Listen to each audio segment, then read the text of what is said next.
UDF Nilambur തെരഞ്ഞെടുപ്പിൽ കല്ലുകടിയായി പാണക്കാട് കുടുംബത്തിന്റെ അസാന്നിധ്യം. KC Venugopal ഉദ്ഘാടനം ചെയ്ത കൺവെൻഷനിൽ മുസ്ലിം ലീഗിനെ നയിക്കുന്ന പാണക്കാട് കുടുംബത്തിൽ നിന്ന് ഒരാൾ പോലും പങ്കെടുത്തില്ല. സാദിഖ് അലി ശിഹാബ് തങ്ങൾ ഹജ്ജിന് പോയെന്ന വിശദീകരണം എത്തിയെങ്കിലും ജില്ലയിലെ വിവിധ പരിപാടികളിൽ പങ്കെടുത്ത അബ്ബാസ് അലി തങ്ങളും മുനവർ അലി തങ്ങളും UDFന്റെ വേദിയിൽ എത്തിയില്ല. സാധാരണഗതിയിൽ എന്തെങ്കിലും അസൗകര്യമുണ്ടെങ്കിൽ പകരം ആളെ അയക്കാറുണ്ട് പാണക്കാട് കുടുംബം.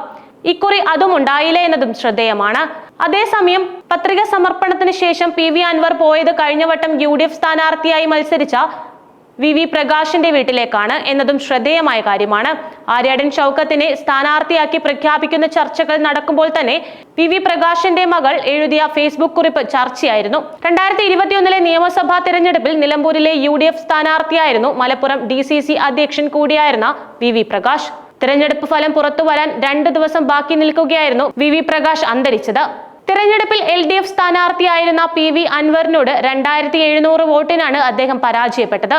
VV പ്രകാശിന്റെ തോൽവിക്ക് കാരണം ആര്യാടൻ ഷൗക്കത്തിന്റെ നേതൃത്വത്തിൽ ഒരു വിഭാഗം പ്രവർത്തിച്ചതാണെന്ന് കോൺഗ്രസ് അണികൾക്കിടയിൽ അന്നേ ആരോപണമുണ്ടായിരുന്നു.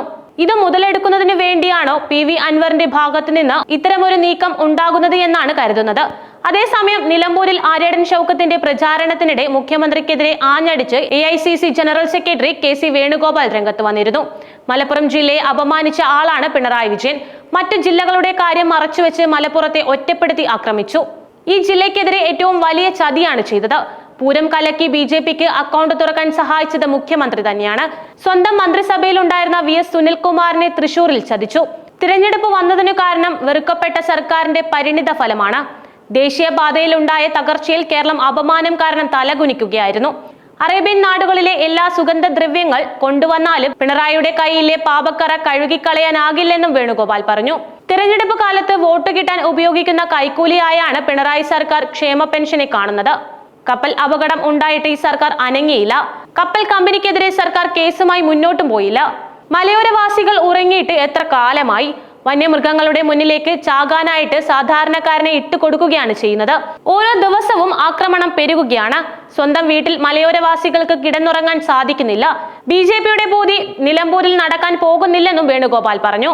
2026 UDF 100-ലധികം സീറ്റ് നേടി അധികാരത്തിൽ വരുമെന്നാണ് പ്രതിപക്ഷ നേതാവ് VD സതീശൻ പറഞ്ഞത്. ദേശീയപാതയിൽ കോടികളുടെ അഴിമതിയാണ് നടന്നത്. ആശുപത്രികളിൽ മരുന്നില്ല. മെഡിക്കൽ സർവീസസ് കോർപ്പറേഷന് കോടികൾ കൊടുക്കാനുണ്ട്. സ്കൂളുകളിലെ പാവപ്പെട്ട പാചക തൊഴിലാളികൾക്ക് ലക്ഷങ്ങൾ കൊടുക്കാനുണ്ട്. കേരളത്തെ പാപ്പരാക്കിയ ജനജീവിതം ദുരിതപൂർണമാക്കിയ സർക്കാരാണ് പിണറായിയുടേത്. ജനങ്ങളെ ദ്രോഹിക്കുന്ന സർക്കാരാണിത്. കൊള്ളക്കാരുടെ സർക്കാരിനെ ജനങ്ങളുടെ കോടതിയിൽ വിചാരണ ചെയ്യണം.